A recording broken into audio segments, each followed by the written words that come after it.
assalamu aleykum rahmatullahi wa barakatuh ka Diama TV ɗo Mamadou Dawda kadi arti hande e Diama TV on ɗo ka hande e mercredi on ɗo ko ɗum woni le 28 février 2024 salmingol ɗon fappulando si tawini mo kala no e jaam ka hikkitori yo Allah faw en jaam hara en salmini technicien ɓe meɗen ɓen ka Diama TV ɗo hiɗe lando si tawini fof no e jaam hara eɗen andintinde Diama on fi anka si tawi woni hiɓe sokoli noddugol numéro Diama TV on ɗo ko 78 116 82 38 haray ko ɗum ɗo woni numéro ka Diama TV ɗo ɓa hare wawa andintinde o wattu ɗo haray noon hiɗon salmina hiɗon jarna hiɗen salmini mo kala ka hikkitori en salmini technicien ɓe meɗen ɓen fop en salmini wonɓe en suivde wontirɓe Dakar e wontirɓe Essere e kala ka on tigui woniri hino suivde Diama TV haray meɗen salminamo meɗen lando si tawini ko jamti wotti on salminen 3 superfecture on ɗon andi ko ɗo woni komi jeeya 3 superfecture on no wodi ko fandi e makko ko on ɗum wonta ɗum miside patagara kaynete ɗon talando miside talando hara hiɓe mari udutugol juma maɓɓe mana juulirde maɓɓe nen juulirde juma nden ɗum ko e vendredi aroɗo le 30 février 2024 ɗon e talando miside talando hara en holliti ceernoɓe meɗen ɓen fop wono ceerno Abdoul Gouddousi ka miside kokuma eɓe tunti dugum ɓen eɓe dugun tunni ɓen e jeeyaɓe sera ɗon ɓen fop e 3 superfecture on fop hollitama ɗum en holliti linsansaran en holliti duguntunni en holliti badugula udutugol juulirde nden ka miside patagara kaynete ɗon talando ɗum ko udutugol juma maɓɓe on ɗum ko e vendredi le 30 février 2024 ɗon e talando en salmini kaw Aliou talando wonɓe ɗo e fourriére en salmini koto Abdoul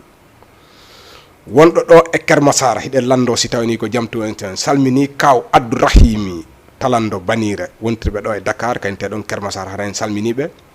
hiɗen lando si tawni ko jamtu woni toon hiɗen tori yo Allah tawnu en udutugol juulirde nden e dow jam moƴƴere Allahu okka en baraji ko woni e udutugol juulirde nden kon Allah waɗa kala ko tora ɗon saabi Allah Allahu lanɗo newna wattude juulirɗe ɗen fof en salmini ceerno Oumarou Koriko haray kamɓe fop hiɓe habba ka udutugol juulirde en innitay tun seeɗa kono fof hino habba ka udutugol juulirde nden ɗon e talando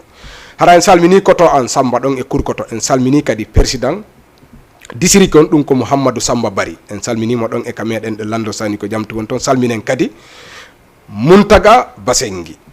hara eɗen salminamo hiɗen lando si tawini ko jamtu woni toon arten Dakar ɗo en salmini yimɓe men ɓe wonɓe en suivde ɗo ɓen fop hiɗen lando si tawini ko jamtun woniri kaɓe hikkitori toon en salmini kaw Amadou Barkeya wontirɓe ɗo e Dakar usine Bernatali en salmini kadi sonna maɓɓe e siraɓe en bari hiɗen lando sani ko jamtu won toon salminen kaw Yaya Koriko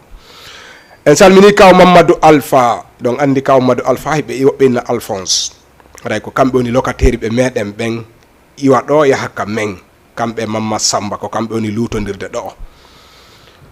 haray siɓɓi tawi ɓeyano to ɓeyano ga en salmini kamɓe kaw Mamadou Alpha mana kaw Alphonse ɗen lando siɓe e jaam ɗo e Aslem Ray ɗen lando so tawini fof no e jaam mo kala ka hikkitori en salmini Husay ɓengu miñam maɓɓe ɗum ko ceernoɓe miñiraɓe maɓɓe ɓeɓe makata mi anda si ko ceerno Oumarou sonna maɓɓe Husay en salminiɓe ɗen lando si tawini ko jamtu woniri kaɓe hikkitorto yo Allah faw en jaam sawa na ngeen def ku nekk sa tur ak sa sant ñu ngi lay fekk foo muntane di la nuy di la ñaanal jàmm si réew mi yàlla na fi yàlla def jàmm yàlla na fi yàlla def jàmm yàlla na fi jàmm yàgg jërëjëf ñu ngi nuy waa Colobane fu ñu ne en face monument fii la ñu ne Diama TV ñu ngi nuy waa Aslem usine benn tali Castor Grand Yoff Sicap Mbao ñu doxantu foofu ba côté Tëngéej ñu nuy waa Tëngéej Bargny jam ñaajo Dugar Yaam ñu ngi nuy waa Yaam ñëpp ñu ngi nuy Idrissa Jonn ak jabaram Maymuna Jonn ak père Maliki Jonn ak ñoom Mbay Jonn ak Baay Ibrahima ñu ngi koy nuy foofu si jam ñaajo ak Yaam di laajte ndax ñu ngi si jàmm ñuy nuy foofu yaay kan foofu si Sébikotane yaay kan Sébikotane borom ndekki li jërëjëf tey aussi dañu ñëw comme nuñ ko daan defee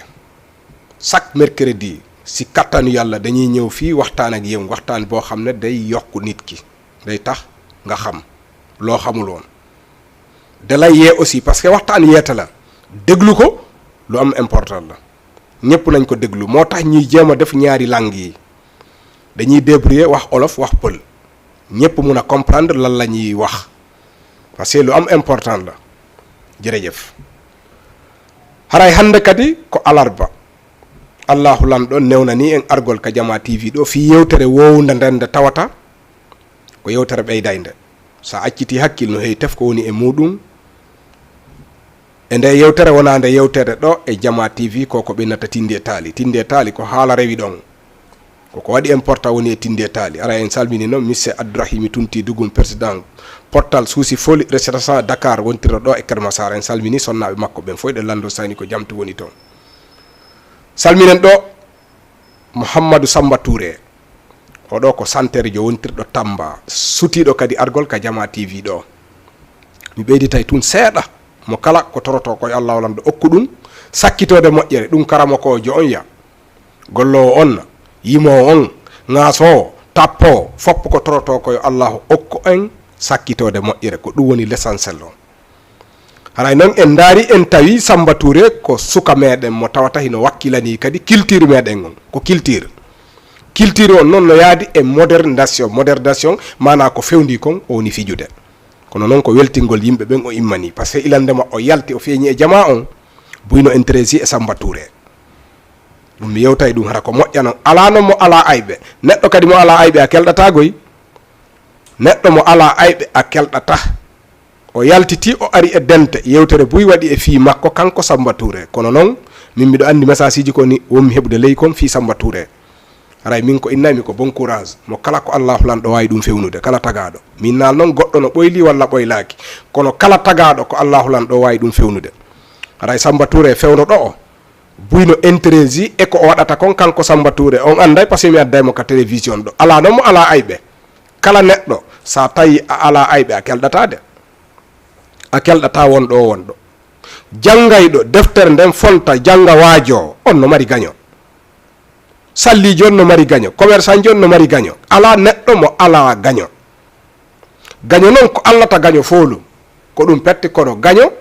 yiyay hunde ha para huccande fes donc a andi ɓe inni si tawi a findini ɗaniɗo on no fina kono ɗaninkiniɗo finata ko non woniri hara en salmini Samba Touré hiɗen lando si tawini ko jamtu woniri ka o hikkitori toon kanko Samba Touré e fansiɓe makko ɓen fof min Mamadou Dawda miɗo laaɓama mari fansi haray noon Samba Touré kadi dey si tawi woni en fonti on anduɓe ɓen si fonti deftere jooɗike e makko on mutoto ko ɗum wawmi wiide on mutoto so fonti deftere a jooɗike on mutoto yo Allah faw en jaam fewnira en e laawol siratal mustaqima en fof meɗen hara en salminimo ko baaɓe meɗen ɓen fop wona o ma o en salmini président meɗen on kanko Alhaji Bobo Goro en salmini Alhaji Mamma Saliou Bari Bousra ɗon andi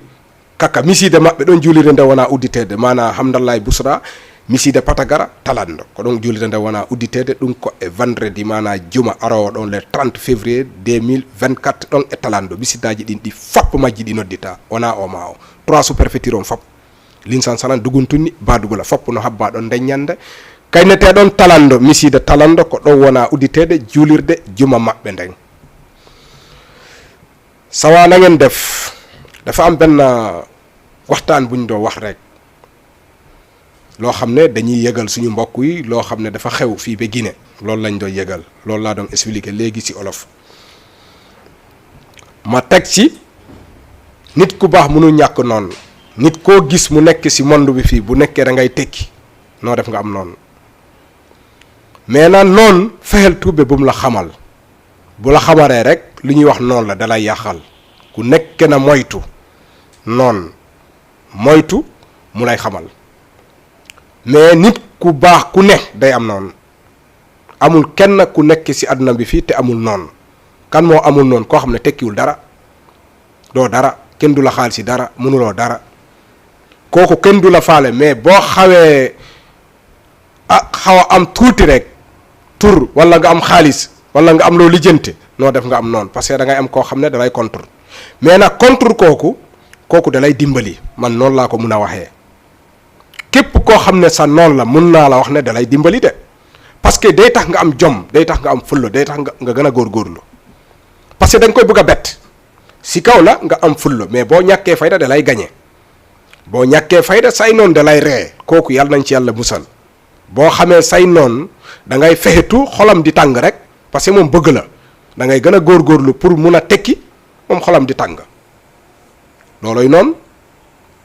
aray mi yiltito kadi ka gaño ala neɗɗo mo ala gaño eto noon hara gaño jalalima ɗum yo Allah dandu ɗum ɗon tagaɗo gaño jaldemo par ce que koyo heɓe e sago makko wata goɗɗo o jaɓu ɗum ɗon kala marɗo gilgil ɓernde wata jaɓu gaño jale ɗum no hulɓini buyi neɗɗo a wakkiloto fiya heɓu ko laaɓi dagi ko wuura wata wonu e mone makko de taw wonu mone goɗɗo sa woni mone goɗɗo tun gaño ma o gañotoma si a woni e mone goɗɗo wonir mone fiya heɓu ko wuura suroɗa rewa Allah holanɗo taguɗo ma on wakkiloɗa noon ɗum ɗon wata mo fijir rewgol Allah holanɗo taguɗo ɗum o laɓɓina ɓernde nden hara jam faaki goɗɗo mo beyo fuɗu e ɗum ɗon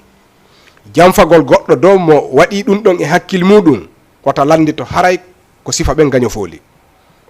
fijirtake jamfagol goɗɗo etanagol goɗɗo kadi fi tampingol mo waɗatake par ce que ɗum ɗon fof ko e palje tawa wata mo wo eto fi lorrugol ɗimmojo mum hay gaño ma on accumo ɗon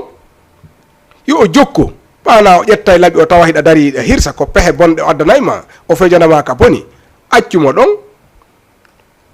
hara en salmini ɗo mawɗo maliki wontirɗo ɗo e Parcelles Assainies Modibo Ndeye Rahmatullahi Mbaw en salminimo en salmini ɓiɓɓe makko ɓen fof ɗum ko fama e rugiyatu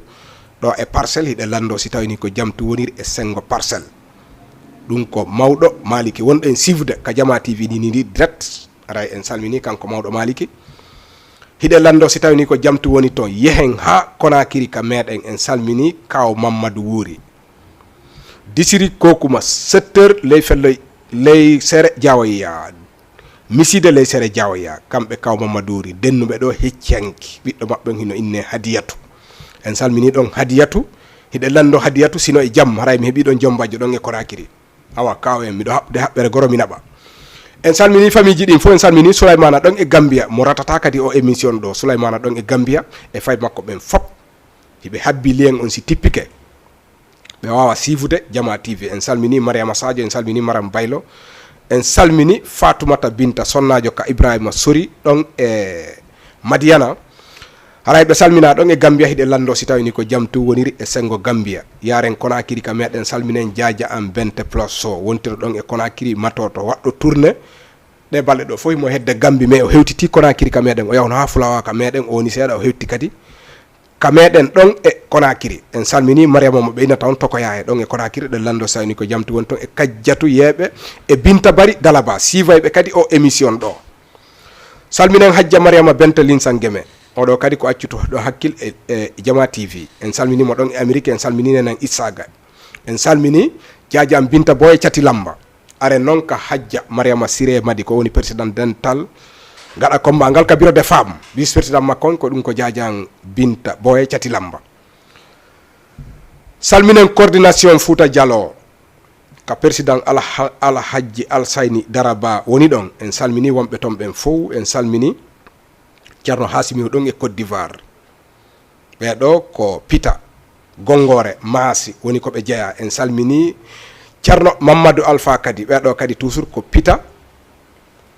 kaynete ɗon ley cehel Fellomaro woni ko ɓe jeeya en salmini leader ji on kadi ɗum ko hyper Allah walli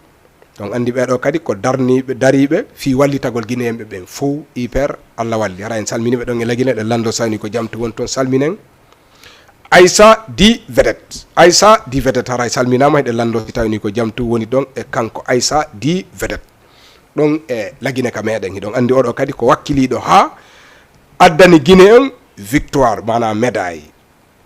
victoire waɗɗo important hara en salminimo kanko Aïssa di vedette en salmini famille ji ɗin fof ka Jama TV salmini sonna an Ummu Hawa toujours ɗon e jam ñaaƴo kayneteɗo yiyama hara en salminimo kanko sonna an hiɗe lando si tawni ko jamtu won toon si fayɓen foppuno e jaam rasi en fof no e jaam ɗon e jam ñaaƴo salmina Wuri Baylo eɗe lando jomba e jomba kiita si tawi woni hino e jaam siɓe sifde Jama TV ɗon e ka meɗen Kurkoto en salmini toutes les régions guinéen kala ka on tigi woniri himo salmina himo jarna kala ka on tigi woniri e aduna on himo salmina himo jarna ɓawi ɗon andi télévision on ala ka o hewta e aduna Allah o miɗo heɓde message ji ka heewi e o télévision ko tawata koye aduna am ɓe woni wadde correspondant e makko. Aray mi anditina o numéro on fi faalaɓe noddude ɓen ko 78 116 82 38 ko ɗum woni numéro amen ɗo ka télévision ɗo e Dakar Colobane en face monument. Aray kala faalaɗo noddude ko ɗo woni ko noddata mi répondamo mi yewtida e makko. En salmini ala hajji bobo goroy toujours ɗon e Angleterre hiɗe lando si tawni ko jamtu woni ton e ceerno Ahmadou Julde toujours ɗon e Angleterre e koto am baba galle Kanté toujours ɗon e Angleterre. En salmini Sal Lengeren ko kanko woni porte parole on ka coordination Fouta Dialo ko o woni sous préfecture kadi Bourkaje hiɗe lando si tawni ko jamtu woni ton hiɗe landi peppal e yimɓe Fouta Dialo ɓen e yimɓe lagine ɓen fo kala ko jogitaneɗa ɗimmo ma ittu festaga to andita neɗɗo fof ko gotum ne yimɓe si ɓe wondi ɓe feppali wona si ɓe serti ɓe ronkata wona si ɓe serti ɓe feppata. Yimɓe si ɓe huccodiri mo kala borrete se wondi ha en huccodiri mo kala borrete ɓano naye yiɗu bononda feppen e nder Fouta Dialo sen feppi e nder Fouta Dialo kala ko falɗen e nder lagine en heɓay ilay président de la république kaka peppal landi Allah wi feppe mi waɗana on kala ko faala ɗon fon ɗo ko faala ɗen ko lanɗo mo tawata ko wallowo guinéyemɓe ɓen ko ɗum faala ɗen ɗum ɗon noon no landi peppal dey wo oɗana ɗum ɗa mo kala ko Allah tagi ɗum mo kala ko Allah marini ɗum goto anduɗo ala hay goto ala anduɗo ko honɗum woni ko maranaɗa ñande janggo mo be noon toroto ko moƴƴi mo be toroto e Allah lanɗo yaafo ɗum hatten ɗo yiɗidiren saabi Allah wonen nena goto baba goto ko ɗum immini on coordination ɗon coordination on luturo poro hana wonde e makko ko honɗum woni golle on coordination ko contrôle gol anda kala ka haasidago e ngaygo woni jangoɓe meɗen ɓen lamɓe meɗen ɓen mokobaɓe meɗen ɓen wakkilo e sonna ɓen itta kala ka kawata contorno nder ton mo be wona e on combat ɗon fiino contor iwira hakkude yimɓe ɓen peppal arira hakkude yimɓe ɓen yiɗidiral ara hakkude yimɓe ɓen wata bo o haɓudude e goɗɗo e fee leydi wata jaɓu wata toñu kadi noon goɗɗo e leydi makko jogitoɗa wiya ko an jeeyi tawa a jeeya enen ɗo foppo sen maayi koye mayri marete ɗen kono donc jarayi ɗen piira ɗo fi leyɗe nde wonde noon no faandi e aduna on kono noon ɗum wata waddu en yewten ha feppen ko kaari luɓilan ɗo ko mawmaɓe luɓunan ɗo min jogi ha joni min kadi mi wonti ɗo modi ɓanaka kammo hoɗeten en hejjay ka leydi Allah ɗo sen ardini hakkil ko woni wo ko woni ko hakkil kin haray ɗon salmina hiɗon jarna ka Diama TV ɗo ngeen jéggal ma tuuti dafa am lu ma doon yëgle tuuti expliqué waxtaan boo xam ne waxtaan juboo la képp koo xam ne nekk nga ak moom na nga rafetal loolu rek moo am solo déggoo juboo solidarité loolu rek moo am solo képp koo xam ne dafa am doole bu laajte du xaalis de mbooloo mooy doole mbooloo moom mooy doole xaalis bi day jeex mais mbooloo bi du jeex lépp loo soxla la nit ñi ñoo la koy defaral kon donc laaj na nga rafetal sa diggante ak nit ñi nit bu la waxee lu la naqari sax bu ko tontu noppi doon réel nga dem sa yoon chaque fois dama leen di wax ne kan moo mun combat dëgg-dëgg koo xam ne da nga koy def lu metti mu muñ day jàll bu jàllee rek après victoire am mooy ñëw mais boo nekkee foofu di tontante ak moom di fayu kooku defet rek lay andi parce que da ngay am loo xam ne da lay naqari doo ko mun a dindi te da ngay waar te lu mu xas ba wax na ko pare moo tax képp ku la wax loo xam ne neexu la tontu ko ci ndànk bul sa yéeti sa xol parce que am na yenn yoo xam ne day tàngal sa xol mais nag boo ko nangoo la soo ko nangoo lay tàngal sa xol lépp loo xam ne nit ñi dañ yaakaar ne non kii bu ñëwee dina fayu kii bu ñëwee dina rey di teg ko ci suuf ñëwal rek ree ne non aduna du dara lii day jàll yow yaa mun xeeb yow yaay gañ a xeex chaque fois yow yaay am victoire ki nga xamante ne moo dàq muñ moo dàq négocier kooku rek mooy gañe combat yi haray mi yilta kadi seeɗa ka pular kala mo yi'uɗon no haɓide no ŋaato no tappa ɓernde on o wawata hare on toujours ko e defete o sakkitorta e sumu ɓernde si a waɗama ko metti ko ɓuuri mettude kon jalu fanka waɗa négocier iwtira ɓaawo sa wonɗoma wadde ko metti on faamina jeejay mo woni ta ko haajuma jokkuɗa la sakka konko wonɗa mo jeejuɗe ɗon o ninsitoyay ɗum hay na ko woni tongude tawa gañike mo ko ɗum wasi wimi neɗɗo harotoɗo tappa ɓernde min komi kaari min komi ɗum ɗo on komo gaño fooli noon kala mo yiɗano partina guite woni debbo woni guerte kon tappa buse min kaari andalan ɗum ɗo ko wona tagaɗo hana ko ɗum wasi neɗɗo siɗa jotodirde e makko tun o fuɗɗike haalde ɗum ɗon wattu jaleede par ce que ando untike e gayka ka tawata ko si a ƴawnimo ammo woni haɓdude on gaño makko fo limo min andalan ɗum ɗo ɗum ko a botori ka ko a gayuri ka ko a honɗum ɓen fof tewtataki woni gorko woni debbo a deƴƴay fanka bude trouva solution ko ɗum woni fi aduna ko ɗum woni fi are a trouva solution sa ari e cangol a mimmini didere nden tukoy koye fof no hawtade sa wi a yaray ɗon a farkoto ko ma muññoɗa ha tukoy koye fof jippo yiya ndiyan laaɓuɗan ɗa yara awa ko no woni fi haɓudugol e wonɗo ŋatade yenna tappa warete e deƴƴuɗon ko deƴƴuɗon gañoto deƴƴuɗon gañoto aray ɗen artande noon ka Tindi e Tali aray ko mawɗo gorko goto mo duuɓi mum towi o mawɗo gorko ɗo Allah no okkimo jawdi sabu mo jogii galleji ɗuɗuɗi mo jogii dingiraji nayi mo jogii compte bankiji non andi woɓɓe ko ɗum woni yonnata ƴettugol par ce que tankeɗa wondi e hakkille ma yiɗa fina foofa haɓɓitoto a jombay jombugol harma kono no feƴƴade no paasa sa jombi ha a tawi sa jibinanama ko gore fayda ko wiyete celtu kon hara wana hay tanira modi min mi sikkay ɗon jombugol jara ɓana ya heɓu tun acca ɓawga a wurata duuɓi temeɗɗiɗi min mi sikkay jombugol no wodi ka hattata woɓɓe noon e faaleji mum ɓe waɗa ɗum ɗon hattode ila ka wiyano julɗo no duwa jombude ha e nayo woɓɓen ko ɗum ɗon tu woni mesirde kono noon no wodi ka asma tolnoto min mi sikkay jara ya jombu par ce que doole ma ɗen gaynata fi jombugol capacité ma on gaynata fi jombugo donc tamma on kadi hara e feƴƴani kono força ɗon tun o mawɗo ɗo hakkil makko woni e jombugol joni noon hakkil kin si woni e jombugol wona goreɓe makko ɓen o jombata par ce que ɓen ɗon foppo naw yiƴetti tuggorɗi wona hikkitiɓe ɗon ɓen o jombata wona e gore ɓiɓɓe makko o jombata par ce que no wodi ka duuɓi ma ɗin tolnoto sa wi a ƴettay tun a tampintinoto capanɗe jeɗɗi capanɗe jetati capanɗe jeegoo towɗi mana goɗɗo ka heeɓi capanɗe jeɗɗi yondino fi ƴettere min mi sikkata ha si capanɗe jeɗɗi on yoni yondino fi ƴettere yondinoɗa eko heɓunoɗa fewdo mbawdi ma ndin ɗon kon kala ka annduɗa ɗiɗo duuɓi a tañƴini ka heeɓi capanɗe jeɗɗi min mi sikka yondino fi ƴettere si tawi Allah accima wata sunano han kadi ko woni aduna sabu haray ko ɗum woni ƴelagol hewtira hunde nden kara han hara kadi nde nafatama walla hay si nde nafima ko sengo nde nafiray ma ɓa sa heeɓi ɓiɗɗo ko yiɗata ko newdemo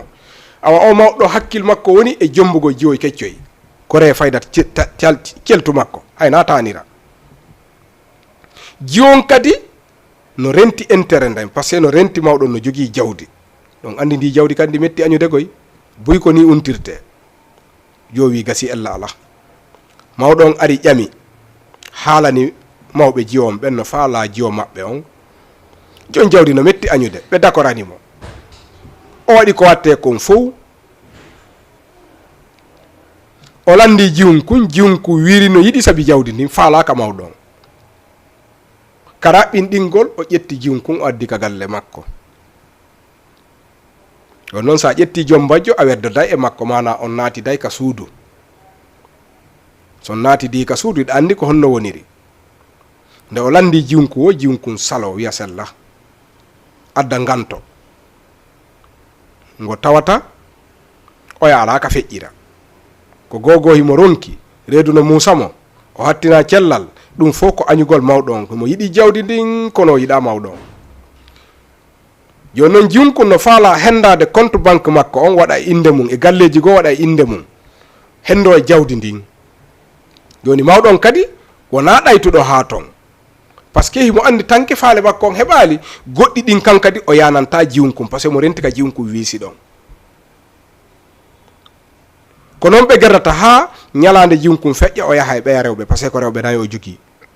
ndemo tourna hewta ka jinkun ta jinkun turvi solution go fi wata be famondir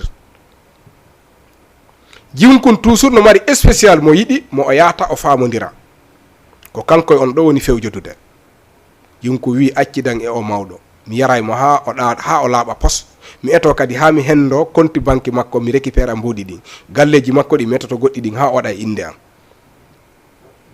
mo yidi rewbe mi harnay mo rewbe kono accidu men tum mawdon kany kadi jogiti kanyum kadi no tanjini pelletti tanke heɓali faale mum on jiyon humpete ko on ɗum woni mum joni dal hiɓe woni koɗo no ndaara koɗo no ndaare mawɗon no faala haaju mum on jiyon kañ kadi no faala haaju mum on joni noon ɓe ronko fottude e konngol mawɗon jemba toujours mbembo jiyon salo ɓe gerda ɗon ha jiyon salo lutta laato e ko jiyon kon ki kala tay ma pike jiyon no wadde mo kudeta jiyon kala nde faala famodirede no yahude yiida e suka mo yiɗi on famodire yonna tokko araba ko kikala ko sabu mbuɗɗin pet jokkira ɓe jokkiri ɗon ha tawi kikala wullitike haronki yehi ka mawɓe jiyon tigi on min ala famodirde min ala o nananalan hiɗa andi no ɗo yewtere nde laɓɓintaki o nananalan si sukki tun mo beyo nanu ko acca kon ɓe wi haray jemma fabatake aden e modi mum haray kala mo ko bano andi ko honɗum waddi ɓe o nananalan mi etoto ha mi ronka o nananalan ɓe pottina jiwnkum ɓe waajo ɓe inna he ko modi ma dey ba satti ha o ƴettima watta salanomo goɗɗi ɗi jiwnkun waɗa ɗum ka ɓawo noppi kañum no formi tun kañum e sagata on fusay hoore o mawɗo ɓe gerdi ɗon ɓe wondi ko neeɓi mawɗo o ronko heɓude hay fus e jiwon si ari no haɓɓi wudere nden ha satti ken tegiti watti kiloti tegi ɗo watti kadi kiloti tegi ɗon sebulano mawɗon kuskusunno to ha ronka waɗirini watti ko nafatamo hay fus o etti ha o tawi sawa pa ɓe wondile ko juuti ko noon ɓe wondiri wiya mawɗo ko yo muñño o yehi ka ben jiwo on enene jiwon o joƴƴini ɓe o haalani ɓe o wi he mi ronko famodirde e ɓiɗɗo mon on ɓe wi'i mawɗo ko yo muñño ko doydol multirtamo ko paykun andi ɓa fayda hay taniraɓe ma ɓen no heccimo ko doydoy multirta mawɗo on fanki ɗon muññi ɗon ha hitande nden fayti tay tampi ñande goo tun nawni ka nawnuno yehi ka hôpital waali ka danko mum ka wona ñawdede ɗon yo welti yehi haalani suka o wi he ƴettuɗo lan on nawni he ebba o so ma yayno mi hettayno dow mbuɗi ɗin accu sa mi yaaka hôpital min daarinkinomo si mi daarinkini-kemo Allah haɗu si ƴettitimo mi heɓay ka jawdi par ce que fof no andi o ƴettilan o yawa famodira e suka on ha para o yaha ka mawɗon o daroyamo o daarimo o tawi oɗo himo tampi dey kono noon hakkilkin bona o wi gasi wonno do o folata nde nawnare ɗo o continue noon kanko jiyo on o ari o sondi mawɗon o wi mawɗon haray himo yiɗi yo mawɗon présente mo galle goto jonnamo kaydi galle ɓa haray o ƴettimo kanko ko paykun heeditiɓɓen foppu no yonimo pati mawɗo yo hunomo ko tawata kankadi o wawa aynude fi anka si ɓe heɓidi ɓiɗɗo hara woday ko holli ɓiɗɗo makko on bete kankadi jiwo ari haalani ɗum mawɗon ka dankun hôpital mawɗon inni tuma mi dikki wo mi waɗa feere ɗum ɗon kono fewno ko cellal ɗal ngal hinnimi ko ngal ɗon mi hinni fewno ɗo ko mapinilan kono mi dikkira wona fi hunagol ma galle ɗe tawata an kadi e aynayyi ko aɓingoan noon kono ɗo joni ko fandi koya kippan ha mi dikka ma ha Allah waɗa ko sati ko ɗum ɗon duwa dio yilti haalani suka on o wi he mi ronko taw heɓude o sina ɗum galle ɗen mi hendotono ɗe e wonayno saka galle ɗon suka on no wi ñande goo jiwo wi ñande goo accu yehe ndaren o mawɗo enen ɗiɗo ye ndaren o mawɗo ɓe yaadi kamɓe ɗiɗo ha ka hôpital hewtugol maɓɓe suka wayes ko ammasi ɗum courant yo ndaari suka o wi e kori ko hon ɗum o wi ko baabe anni ko mi woni afon takko yoori ɓe juuɗe mo be ngalɗi o wi kon donc ko ɓe mawɓe wiyaynoɗami hiɗa faala bompude junta tuta ɓe ko baaben anni tigi tigi ko ɓe woni ben an ko mi woni afon suka on ari jooɗi takko ben mum mawli ɗum o wi ko nene ma toso ko doni suka on miijiti jom miijiti awa mawɗo si wi ƴamay ƴetta keccu gore ɓiɗɗo mum hiɗa habbi nder lowre nafatama a hawray e ella par ce que ko ɓiɗɗo makko on fandani e on jiwo kanko noon o okkike jiwo on suka on anda o présentali mo suka on o ƴetti fayda ko ɗum woni o suuɗi ƴettere suuɗatake sa ƴetti tun présente famille on fof hiɗon andi ɓawo ɗo haysi a ƴamay ɓe inna yahu toroɗa ka jaajirawo ka kayirawo ka bappa ko fiyon andidir wata on feggodir par ce que mawɗon daari ko yiɗi kon suuɗi daari tawi ko gore tanirawo mum celtirawo mum ƴetti suuɗi ɓiɓɓe ɓen no ɗuuɗi ɓiɓɓe ɓen andidira ɓe anda nene maɓɓe to soko mawɗon no faala tum moltude jiwnkun ha heɓina kun hara heeɓi faale bum on kono jaka komo ɓiɗɗo makko jokkodiri bimbe e kikiɗe kankadi o jokki haray ko ɗum mi fuɗɗori ka aranum si hewti ka kanata wata jaɓu labede ta force ngari forsatake goɗɗo si tawi o labatake yo kanu ƴettere paasay feƴƴay na am fiyandi ɗon oɗo ko ɗum woni ko heɓi par ce que o iwi ka place makko jippitike ka place ɓiɗɗo makko o hawrodiri e ɓiɗɗo makko no boniri jiwo kadi no haɓɓiti kañ kadi bompay andi kamɓe ɗiɗo fof anni e maɓɓe ɗen ɗe moƴƴa mawɗo debbo waɗi ko hana jiwon kadi no haɓɓiti bompay mawɗo on no ukkodir noon jaka e ɓiɗɗo makko on anda jo liili o serti e sagata on o serti e baba sagata on ɓa affaire on feeñi haray mo beyo watta yila ko waɗata kon sa hewti ka labeteɗa laabe sa hewti ka kanata ɗon kadi jaɓu kanude koltalon ɗo kadi ko ni ngo yaari ko moƴƴi kon fof eɗen tori yo Allah waɗu hakkude meɗen kala ko tawata hino boni hiɗen tori yo Allah lanɗo pottinan en kala ko boni dewgal na ko suuɗete si feƴƴi kadi ka ƴettata ɗon terto newɓe ɓe Allah hokkuma ɓen yo Allah fawen jaam hiɗen artude kadi ka version wolof dafa am benn paa boo xam ne demi paa la yàlla daf ko may alal am na ay kër yu bëri am ay gétt yu bëri muy nag muy béy ak yeneen ak compte banque léegi paa bi mooy problème bi dafa bëggoon tàkk benn xale dafa bëgg ay tàkk ay xale yu ndaw léegi nag lan mooy problème bi dafa am fooy tollu da ngay jàpp si yàlla nga ne leen man lii dépassé naa ko dafa am loo xam ne nit ki da koy dépassé takk jabar si boppam dagan na aramul mais dafa am fu muy toll foo xam ne day paas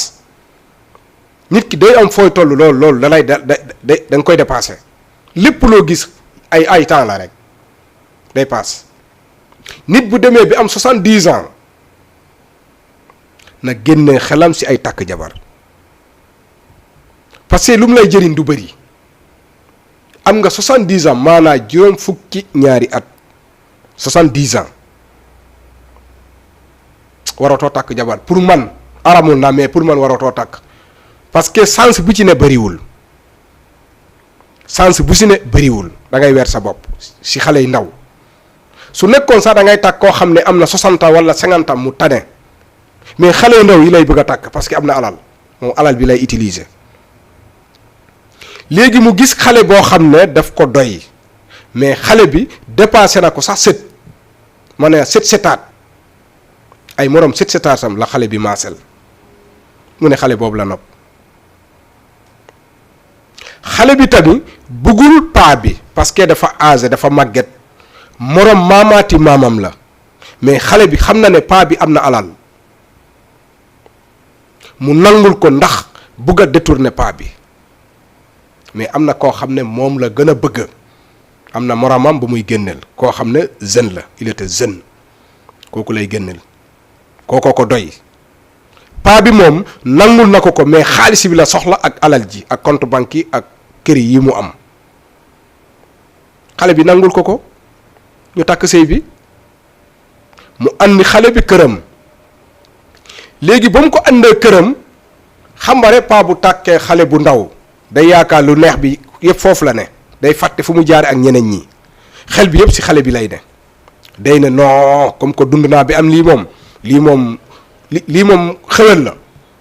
paa bi segg si xale bi ñoom ñaar ñi dugg si biir néeg bi lan mooy problème bi paa bi lu mu soxla si xale bi day bañ nangul ñu sëy xale bi lu mu ko proposé rek paa bi lu mu ko proposé rek xale bi wax leneen ne dama am lii taay dama biir day metti lii ak lii am daal lu mu ko expliqué paa bi tamit di négocier chaque guddi saay bu aayee si xale bi da koy bugg a jot maanaam ñu sëy mais xale bi bañ takk biiram bëggul paa bi mais alal paa bi la bëgg mu démarre si parent xale bi mooy fu mu takkee xale bi mu toogloo yaay ji ak baay ji ne xale bi dëggaluma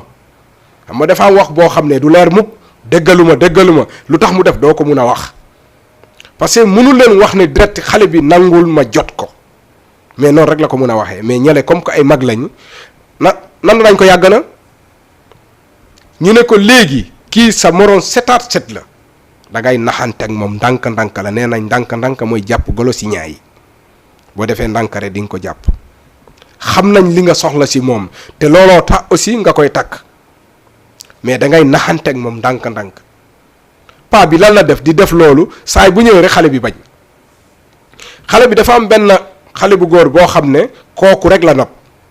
lu mu jëlee si paa bi da koy jox kooku léegi saay bu bëggee sëy si kooku lay dem kooku jot ko nu ko neexee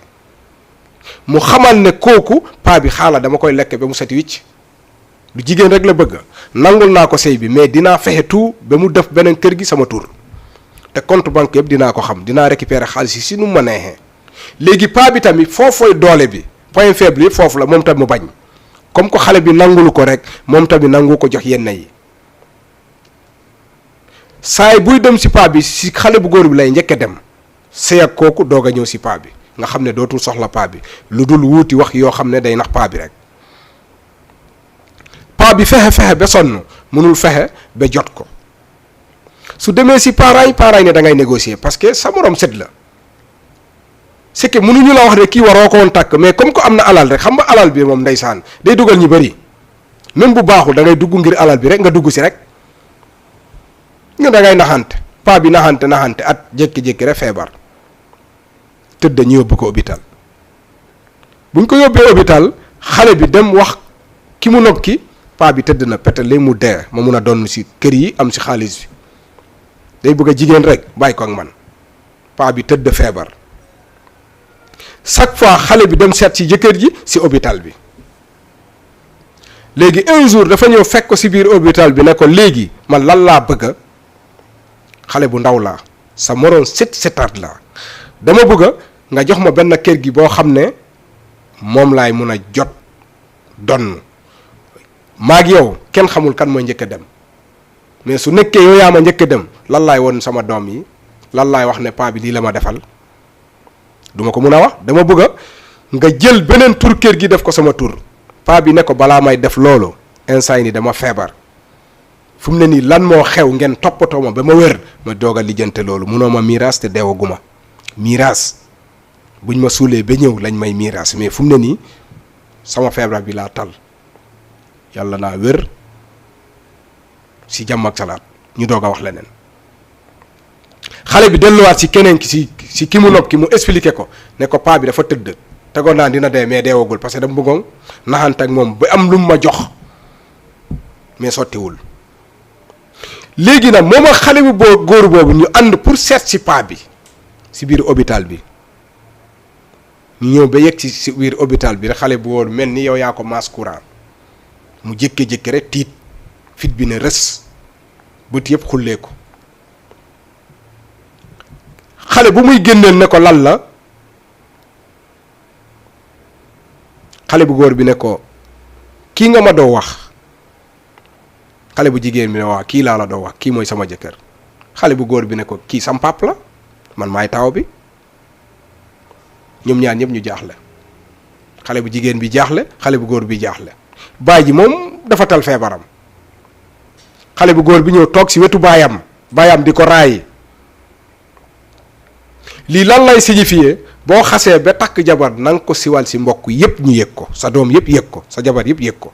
sinon rek di nga dugg si erreur parce que ñi bëri damay dëggee ñuy wax tàkk suuf loolu erreur la loolu ay naxe la bu ko kenn nangu tàkk suuf xam nga tàkk suuf mooy lan maa ngi yow ñu bëggante ñu defante te kenn yëgu ko man dama am famille da nga am famille dox daje la nit dox daje la xolal loor maanaam xale bi mu ngi sëy ci diggante baay ak doom lan moo ko waral parce que paa bi dafa jubul bu juboon da koy présenté wala mu yem fu mu war a yem boo takkee jabar bi am 70 ans nga yemale sa bopp nit ki day yem mais paa bi yemul ku góor ki xamul mais ku jigéen ki tamit naa ne paa bi dama koy lekk loolu erreur la saay boo nee kii dama koy lekk yaa ngi nax sa bopp te da ngay mujjee si gàcce te ki ngay wax ne dinaa ko lekk doo ko mus a lekk parce que doo ko mus a na parce que xale bu jigéen bi dafa muse échec am gàcce parce que day perte paa bi perte ku góor gi parce que góor gi dafa am fulla da koy bàyyi dina xam ne kii baaxul parce que da doon nax baayam noonu lay daxee bàyyi keneen moo tax soo gisee bàyyi jaamu nit di ko def naka su dul loon bu ko nangu parce que xamoo bu ëlbatee ko ndax duñ dal sa bàyyi xale bu góor bi jékki-jékki rek bàyyi xale bu jigéen bi lii lan lay signifier góor am na nooy âge sa xel bu mu dem si ay takk jabar sa doom yi la yàlla may fexeel tout nga yar leen jaarale lay yoon def si ñoom li war loolu moo la war mais pas ay bëgg jigéen mais da ngay gis pas yu bëri lu yàlla xam doy na dañuy bëgg ba dugg si erreur koo xam ne sa morom setaat la kooku ban plaisir nga ciy am ban plaisir la ciy am nit ñi nañu moytu te jigéen yi tamit bu ñu xool ki góor ki mu ngi liggéey man dama koy lekk loolu erreur la da ngay mujjee si gàcce ngay mujjee képp koo xam ne jàppee na noonu rek si gàcce ngay mujjee nit soo ko buggul rek ba ko mu dem su la leeree ne buggoo ko ba ko mu dem li ngay visé noonu doo ko mus a jot kër yooyu étage yooyu doo ko mus a jot yàlla moo du nangu nga jot ko parce que da nga ko bugg a nax mag yi itam bu ñu demee ba âge nañu bàyyi ay takk jabar yi parce que loolu mooy ñàkk a doylu lépp bi tamit nii la demee lépp lu baax yàlla nañ ko yàlla defal lépp loo xam ne lu safaan la yàlla nañ ko yàlla teggil te mu jubal ñu ñi ñëpp mu teguñu si laaw si yoon bu baax bi nga xamante ne si yoon boo xam ne bu baax la jërëjëf ba beneen alarba aussi jërëjëf merci